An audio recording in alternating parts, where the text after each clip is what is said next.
করছে। আপনি যদি পর্দা অমান্য করেন আপনি ইমান থাকতো না। নামাজ না পড়লে, নামাজ অস্বীকার করলে যেভাবে কাফের হয়, যারা পর্দা অস্বীকার করে সেও নিষেধে কাফের হয়ে যায়। এটা ফরজ বিধান। এটা তো জানতে হবে ফরজের শাস্তি কি, ওয়াজিবের শাস্তি কি, সুন্নতের শাস্তি কিটা, এবারে মুস্তাহাব এগুলো প্রকার জানতে হইব। পাইকারি ধরে কথা বলতে করে বিষয় খেয়াল রাখবেন, আমি আল্লাহ বলেছে। তারপরে বেশি বেশি দুরূদ শরীফ পড়বেন। যত বেশি দুরূদ শরীফ পড়বেন ততই আমার নবীর সাথে সম্পর্ক তৈরি হইব। নবীর সাথে সম্পর্ক তৈরি দিলে বেশি বেশি দুরূদ শরীফ পড়ন লাগবে। আপনি আত্মাস মনে মনে দুরূদ শরীফ পড়েন, ব্যবসা প্রতিষ্ঠানে বসে রয়েছে মনে মনে দুরূদ শরীফ পড়েন, জমিনে কাজ করতেছেন মনে মনে দুরূদ শরীফ পড়েন।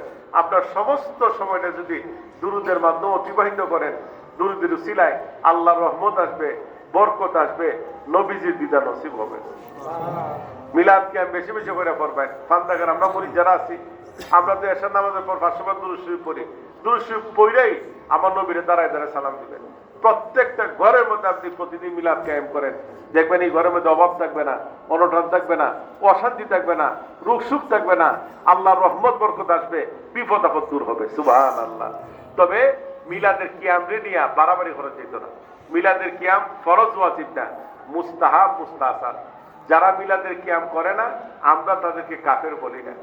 আমরা যারা মিলাদের কিয়াম করি আপনারা বেদাতি হইতে চেষ্টা করে দ্বন্দ্ব থাকে না। এই দ্বন্দ্ব লাগাই আর লাভ নাই। আর কত দ্বন্দ্ব লাগাইবেন?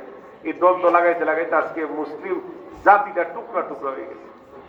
আল্লাহ পাক রাব্বুল আলামিন সকলকে কবুল করে। সকল আমিন। এই তাবারক রেডি আছে? আমরা একটু